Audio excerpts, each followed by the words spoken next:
உணவே ஜீவசக்தி, உணர்வே பிரம்மஞானம். அன்பே சிவம், மனமே குரு. ஐயா சர்க்குரு நித்யானந்த சாமிகள் ஆசியோடும் சித்தர்களுடைய அருளாசியோடும் உடுமலை பிரம்மஞான குழு பாடசாலை சார்புலையும் என்னுடைய சார்புலையும் அனைவருக்கும் ஆத்மா வணக்கம்.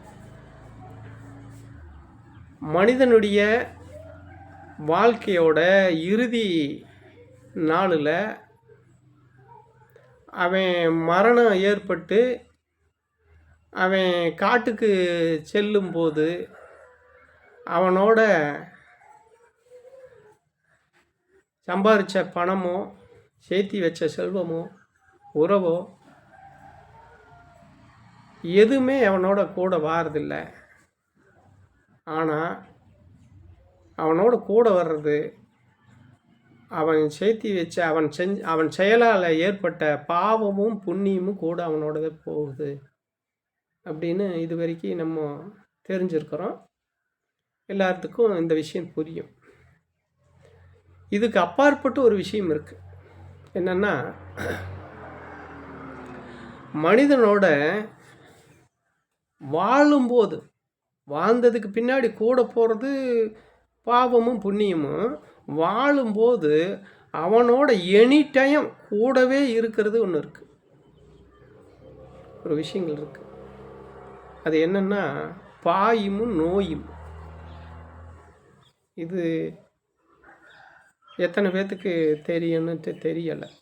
ஏன்னா அந்த பாயும் நோயும் தான் இவனுக்கு அப்பப்போ இவன் செய்கிற செயலுக்கு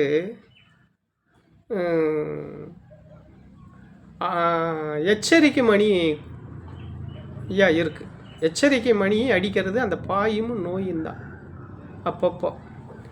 அதாவது நீ செய்கிற செயலுக்கு இப்போ இந்த பிறவியில் அனுபவிக்க மாட்டேன், நீ அடுத்த பிறவியில் தான் அனுபவிப்பதெல்லாம் நீ சேர்த்து வைக்கிற சொத்துன்னு சொல்லுவோம். ஆனால் அதுக்கு முன்னாடியே அந்த சேர்த்து வைக்கிற சொத்து சேருதுடா உனக்கு, நீ பாவம் பண்ணிக்கிட்டு இருக்கிற, இந்த பாவத்திலிருந்து நீ பாவச் செயலில் ஈடுபட்டுக்கிட்டு இருக்கிற, இந்த பாவச் செயலிருந்து நீ விலகணும், நீ இப்படியே தொடர்ச்சியாக செஞ்சுக்கிட்டு இருந்தீங்கன்னா உனக்கு பாவ மூட்டை அங்கே டெபாசிட் ஆகிட்டு இருக்கும். அப்புறம் அடுத்த பிறப்பு உனக்கு நல்ல பிறப்பு கிடைக்காது. அதனால் நீ இந்த பாவச் செயலிருந்து விலகி நல்ல செயல்களுக்கு நீ முயற்சி செய் அப்படின்னு சொல்லி எச்சரிக்கை மணி தான் இந்த பாயும் நோயும். நல்லா வாழ்ந்துட்டுருப்பான், நல்லா தொழில் செஞ்சிட்ருப்பான், நல்லபடியாக வாழ்ந்துட்டுருப்பான், நல்ல நிலையில் இருக்கிற போது திடீர்னு இவனுக்கு நோய் வாய்ப்பட்டு நல்லா தானப்பா இருந்தால் என்னமோ கை வர மாட்டேங்குது, கால் வர மாட்டேங்குது, இல்லைன்னா இடுப்பு நிற்க மாட்டேங்குது, இல்லைன்னா அது அப்படி போயிடுச்சு, அது இப்படி ஏதோ ஒரு நோய்.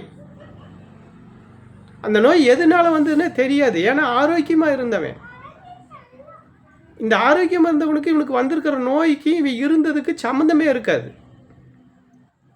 அப்போது அது பாயில் படுக்கிற மாதிரி வந்துடும். பாயில் படுத்து இந்த நோயை சந்திக்க வேண்டிய சூழலை ஏற்படுத்தும். அது எது? நம்ம செயல். அப்போ இந்த செயல் எதுன்னா அங்கே டெபாசிட் ஆகிறதுக்கு ரெடியாக இருக்குதுங்கிறதுக்க அப்படிலாம் அதில் போய் சிக்கிறாது அப்படிங்கிறதுக்காக வேண்டித்தான் இந்த பாயும் நோயும் வர்றது. நமக்கு பாயில் படுக்கிற மாதிரி நமக்கு நோய் வருதுனாலே நம்ம அத்துமீறி